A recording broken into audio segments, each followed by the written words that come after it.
All right, ready to dive into some seriously heavy history. I'm ready when you are. Today, we're tackling slavery. Ooh, that's a big one. It is And it's gonna be a journey, trust me. our guide for this deep dive. Our guide. Yeah, it's a YouTube video Okay. called Descent. Descent. Oh, look, Descentling, thinky, I don't think I can read that. which translates to the complete history of slavery, the worst of human crimes. Oh, okay. Heavy stuff. From the channel Heideront. Okay. So, Yeah. it's interesting because this video really challenges It does. a lot of our assumptions about slavery, right off the bat. Yeah, like where it started. Exactly. We always hear about the Sumerians. The Sumerians, you know, yeah. being like the origin point of slavery. Right. But this deep dive Yeah, throws that idea right out the window. totally. We're going way, way back. Way back. Like even further than those Mesopotamian folk. Much further. Prepare yourself Up. for a real aha moment. Mhm. Slavery actually predates civilization itself. Whoa. Think about that for a second. So it goes back to Roughly 10,000 years wow. to the dawn of agriculture. Okay, now that's blowing my mind a little bit. Yeah. I always pictured slavery as tied to these big empires and powerful civilizations. Yeah. So how did simple farming Good question. lead to something as horrific as enslaving other humans? It all comes down to economics. Economics, okay? Think about hunter-gatherer societies. Mm-hmm. Survival was the main focus, not accumulating wealth. Makes sense. But agriculture changed the game. How so? You suddenly have the ability to produce surplus food, store it, and even profit from it. Having a workforce, even a forced one, becomes a major advantage. Oh, I see. So basically agriculture planted the seeds for slavery by making it profitable. Pretty much. That's a tough pill to swallow. It's a dark truth for sure. So where did these early slaves even come from? Well, the video outlines 5 main sources of enslavement that have persisted throughout history. Okay. Lay them on me. Let's see what we're dealing with here. First, and perhaps the most common source, was prisoners of war. This practice stretches from ancient tribal clashes all the way to modern conflicts. Oh, yes. So if you conquered your enemies, Exactly. what did you do with them? They became slaves. Often, yes, a Yeah. tragic consequence of war. That makes sense in a brutal, to the victor, go the spoils kind of way. Right. But it's still awful. Totally. What else was fueling this terrible system? Well, abduction was another common source. Abduction. And it's as horrifying as it sounds. The video uses the particularly chilling example, the Ottoman Empire's practice of abducting Christian children from the Balkans. Wait, children? Why children specifically? These children were forced to convert to Islam and then served various roles within the empire. Wow. So imagine the trauma I know. inflicted on these Absolutely. and their families. Ripped from their homes, Yeah. forced into a completely foreign culture. It's heartbreaking. It's beyond comprehension. Okay, so prisoners of war, abduction, what else? Child selling. Child selling. This one might be the most shocking. Really? It was widespread throughout history, especially prevalent in China. Poverty often drove parents to this desperate act, Oh, wow. but sometimes it was pure greed. Parents selling their own children. It's a truly heartbreaking reality. Unbelievable. And what's even more disturbing is that it wasn't just an ancient practice. It wasn't. It persisted into the 20th century in some parts of the world. Wow, okay. So we've got 3 sources so far. Prisoners of war, abduction, and child selling. What are the other 2? Sadly, the next 2 are intertwined. The 4th source is the offspring of slaves. In most slave societies, if you were born to enslaved parents, you were automatically a slave yourself. Oh, wow. A whole lineage condemned from birth. I know. That's just cruel beyond words. And tragically, it gets worse. Worse. How? The video talks about slave breeding in the United States after the transatlantic slave trade was outlawed. Slave breeding. What did that entail? Slave owners would force enslaved men and women to reproduce Oh, no. for the sole purpose of increasing their workforce. Oh, They were treated as nothing more than livestock. that is truly evil. Is there any light at the end of this tunnel? Well, the 5th source is voluntary enslavement, Voluntary enslavement. which stands out as quite unusual compared to the others. Wait a minute. People actually chose to become slaves. It's hard to grasp, isn't it? Why would anyone willingly do that? It's hard to imagine, but there were a few strange reasons. In ancient Rome, for instance, Some people would sell themselves into slavery to gain citizenship or to avoid military service. Mm. And in medieval Russia, it was sometimes seen as a way to secure protection or avoid starvation during times of hardship. So basically, a desperate gamble for a slightly better life. Exactly. Still, it's tough to wrap my head around that. Absolutely. Voluntary enslavement was rare compared to the other four sources we discussed, but it reveals how complex and multifaceted the institution of slavery truly was.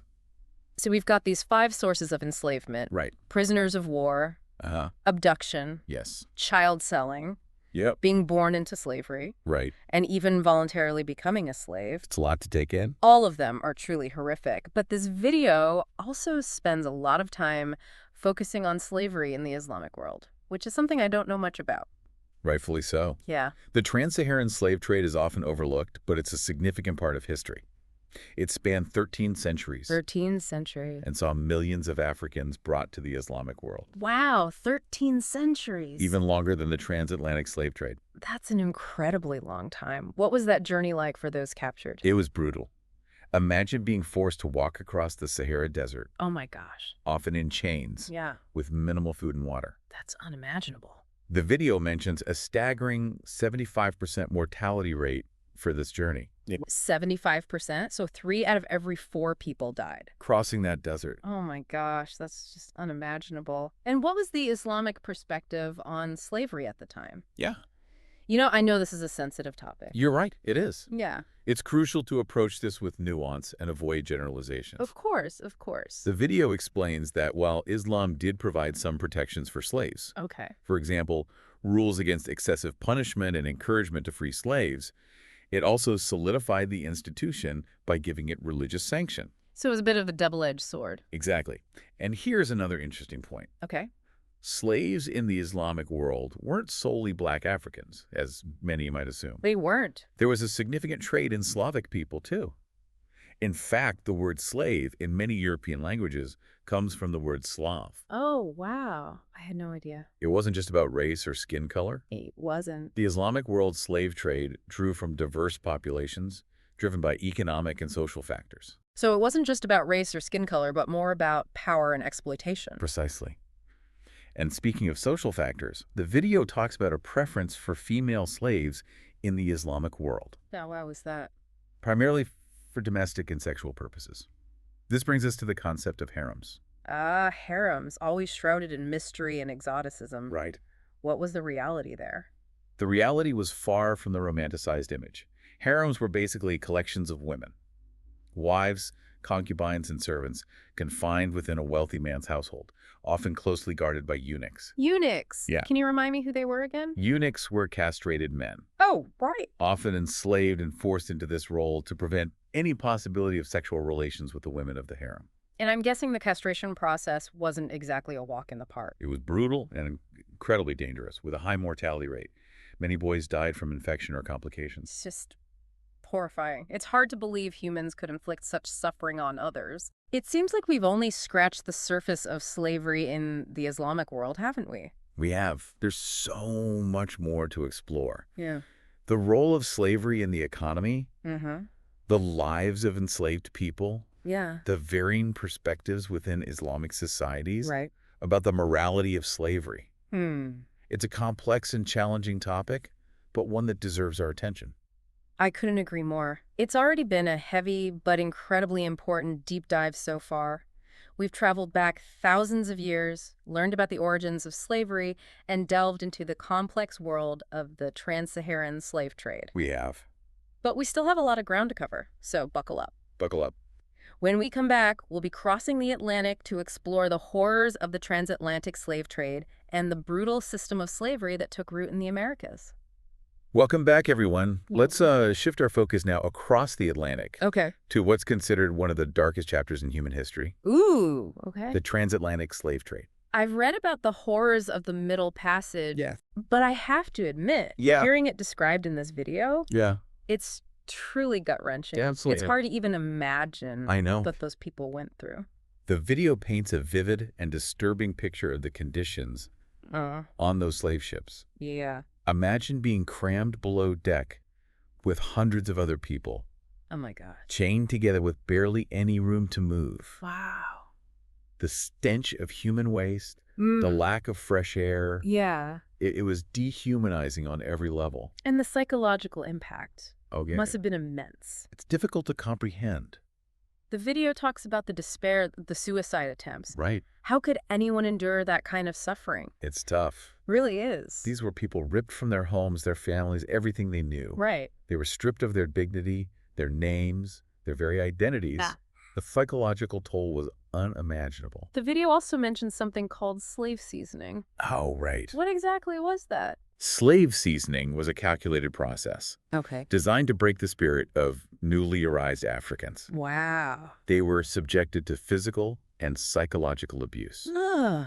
forced to learn a new language, Mm. and stripped of any cultural practices or beliefs they held dear. Oh, wow. It was all about erasing who they were So and molding them into obedient, subservient laborers. it's like they were trying to turn them into robots, That's a chillingly accurate way to put it. devoid of any individuality or will. Exactly. And once they were deemed seasoned, Right. they were sent to work on plantations, Plantations, okay. primarily in the production of sugar and cotton. Ah, two commodities. They're commodities that fueled the global economy. Right, right. Yeah. And I'm guessing the working conditions on those plantations weren't exactly No, worker-friendly. to put it mildly. What kind of punishments were we talking about? Whippings were common, Whippings. often for the slightest infraction, Wow. but it could go far beyond that. Really? Mutilation, branding, Ugh, gosh. even being burned alive. Oh my gosh. The cruelty knew no bounds. It makes you sick to your stomach.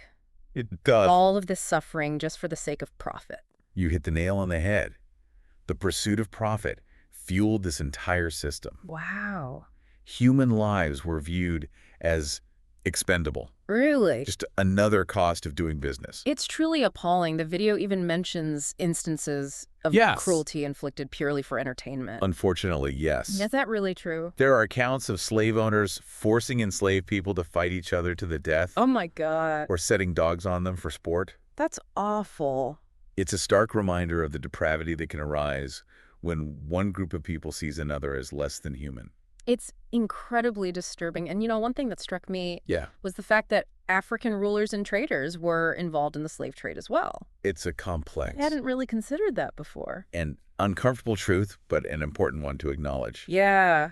The video explains that many African leaders Yep. were enticed by the profits they could make by selling slaves to European traders. Right? They also desired European goods, particularly firearms, Right. which further fueled the cycle of violence and exploitation. So it was a combination of greed, power dynamics, Exactly. and perhaps even a sense of self-preservation.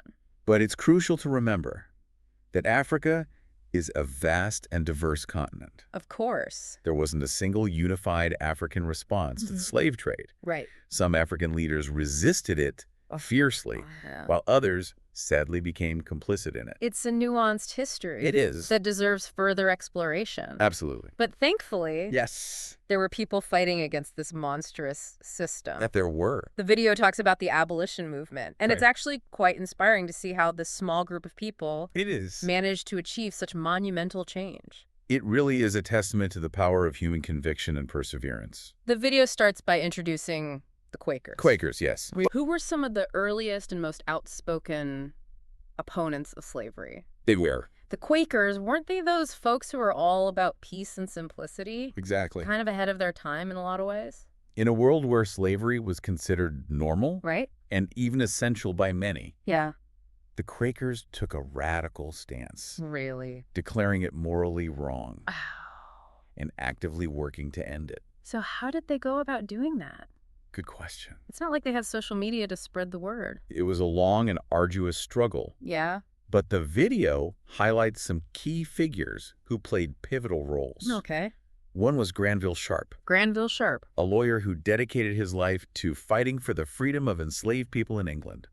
A lawyer taking on the system? I love it. Were there any specific cases he was involved in that stand out? The case of Jonathan Strong is a powerful one. Jonathan Strong. Strong was an enslaved man who had been brutally beaten and left for dead by his owner. Sharp found him, helped him regain his health and freedom, Wow. and then used the legal system to prevent Strong from being re-enslaved. Wow, so this case set a precedent It did. for future legal battles against slavery. Exactly. Sharp was like an 18th century superhero lawyer. I like that. Who else was on this abolition dream team? Thomas Clarkson is another key figure. Thomas Clarkson, okay. He was a university student Okay. who became consumed by the horrors of slavery Really? after researching it for an academic competition. What? Believe it or not. Wow. He dedicated his life to abolishing the trade, So, like, traveling the country, yeah. gathering evidence, Uh-huh. and sharing stories of suffering to raise awareness. Wow, talk about dedication. So it was like a one-man awareness campaign. Pretty much. And his efforts paid off. They did. He was instrumental in the founding of the Society for the Abolition of the Slave Trade, Okay. which brought together a diverse group of people. Yeah. Artists, writers, politicians, ordinary citizens. I love how the video emphasizes that it was a true grassroots movement. It was. It wasn't just about powerful people making decisions. No. It was about ordinary people saying enough is enough. Exactly. And they used every tool at their disposal. Boycotts, petitions, public lectures, pamphlets, even fashion. Wait, fashion? How did fashion play into the abolition movement? Well, you know that iconic image of the kneeling African man with the words, "Am I not a man and a brother?" Yeah, yeah. That was designed by Josiah Wedgwood, Okay. a famous potter and abolitionist. Okay. It was reproduced on everything from jewelry to teacups, Wow. becoming a powerful symbol of the movement. So it was like the 18th century version of a viral hashtag. I like that. And I'm guessing they also used Yeah. powerful personal stories to sway public opinion. Absolutely. The video mentions Olada Equiano, Olaudah Equiano. a former slave whose autobiography became a bestseller. Wow. His firsthand account of the horrors of the Middle Passage and plantation life had a profound impact on public opinion, humanizing the issue and bringing it home for many. Those personal stories really put a face on the issue, don't they? They Yeah. make it impossible to ignore the human cost of this terrible system. Right. And then, of course, there's William Wilberforce, Ah, yes. the political champion of abolition in the British Parliament. He was a tireless campaigner. He tirelessly campaigned for years, facing fierce opposition, but never giving up. Exactly. Wilberforce, he's like a legend in the fight against slavery. Did they even make a movie about him? They did. What was it called? Amazing Grace. Amazing Grace. Okay. A pretty accurate depiction of the political battles being waged at the time. So we've got Wilberforce in Parliament. Right. Public outrage is growing. Yes, The abolitionist movement is gaining momentum. it is. What happened next? It all culminated in 1807 with the passage of the Slave Trade Act, Slave Trade Act. which outlawed the slave trade in the British Empire. Oh, wow. So that was a monumental victory. It was. But it was just the first step. Right, because slavery itself was still legal at that point. So the fight then turned to ending slavery itself, Exactly. which took another 3 decades. of campaigning, political maneuvering, and public pressure. It did. But they eventually succeeded, right? They did. In 1833, the Slavery Abolition Act was passed, Right. emancipating all slaves in the British Empire. Wow. It was a long and arduous journey, but ultimately, Yeah. they triumphed. That's incredible. So can we give Britain a round of applause Hold on there. for single-handedly ending slavery? It's important to acknowledge the complexities here. Okay. While Britain deserves credit for its role in ending slavery, it's also crucial to remember that Britain was a major player in the transatlantic slave trade for centuries. Right. They profited immensely from it. So why this sudden change of heart? Were Mhm. they just feeling guilty about their past actions? It was a convergence of factors, actually. Right. Changing economic conditions, Oh. the rise of Enlightenment ideals, and the tireless efforts of those abolitionists we just discussed Right, right. all played a part. Mm. There were also some strategic calculations involved. Okay. By controlling the seas, Yeah. Britain could weaken its rivals by disrupting their slave trade. So it wasn't purely altruistic then? Perhaps not entirely, but the moral convictions of many people involved Right. can't be dismissed, Yeah. and the impact of Britain's abolitionist efforts was undeniable. True. And what about other parts of the world? Hmm. How did they get on board with ending slavery? There were different paths to abolition in different parts of the world. Okay. The Haitian Revolution in the late 18th century Uh-huh. was a pivotal moment. Okay. Enslaved Africans rose up against their French colonizers, Wow. ultimately winning their freedom and establishing the first independent black republic in the Americas. That's an amazing story of resistance and resilience. It is. And what about the U.S.? Yeah. We all know about the Civil War. But were there any abolitionist movements happening before that? Absolutely. Oh. Abolitionist movements in the U.S. played a crucial role in shifting public opinion and paving the way for emancipation. Okay. But the U.S., unfortunately, Yeah. took a much more violent path to abolition Right. through the Civil War.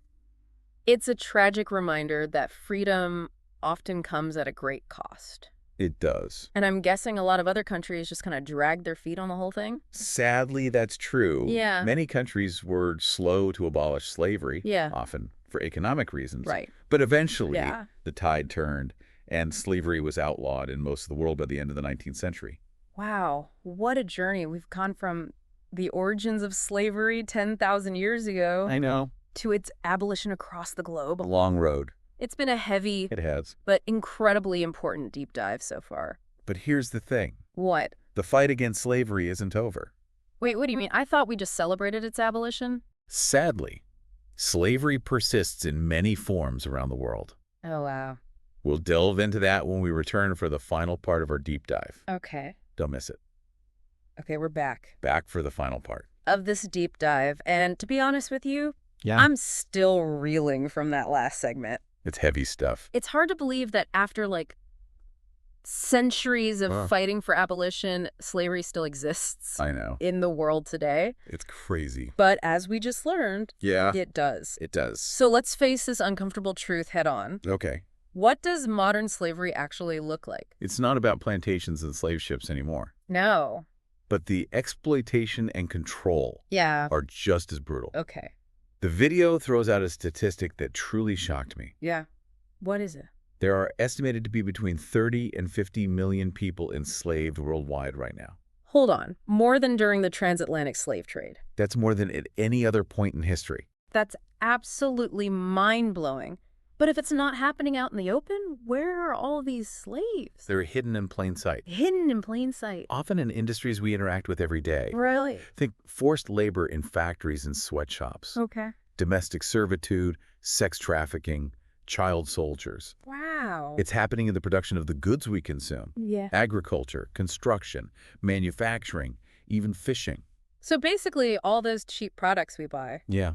there's a chance someone is suffering It's a very real possibility. to make them. And it's not just happening in far-off countries. It's not. The video specifically mentions the U.S., U.S. where an estimated 1 million people are trapped in modern slavery. 1 million people in the U.S. I had no idea. So who are the victims of modern slavery? Is there like a typical profile? Unfortunately, it can happen to anyone. Really? But certain groups are definitely more vulnerable. Right? Migrants, refugees, ethnic minorities, the poor, and of course, women and children are all disproportionately affected. It's always those who are most vulnerable, isn't it? Sadly, yes. The people who lack power, resources, a voice. They're easy targets. It's infuriating, but what can we do about it? That's the million-dollar question. Yeah, And the video doesn't offer any easy solutions. it doesn't. There really aren't any. Oh, But it does end on a note of cautious optimism okay. by stressing that awareness is the first step. We can't fight what we don't know about. So knowledge is power in this case. Exactly. By learning about the different forms of modern slavery, the industries that profit from it, Yeah. and the signs to look out for, we can start making more informed choices as consumers, voters, and global citizens. This deep dive has definitely opened my eyes Good. to a reality I was largely unaware of. Yeah, It's made me realize how much I didn't know it's a lot to take in. and how much work still needs to be done. The video leaves us with a powerful question to consider. What can we learn from the successes and failures of the abolition movement to combat modern slavery? What strategies worked? What mistakes were made? And how can we apply those lessons to the challenges we face today? It's an important question for all of us to ponder. Yeah. This isn't just a history lesson, it's a call to action. We can't let history repeat itself. We have to learn from the past and fight for a future where slavery, in all its forms, is finally consigned to the history books. Thanks for joining us on this incredibly impactful deep dive. Now go out there and make a difference.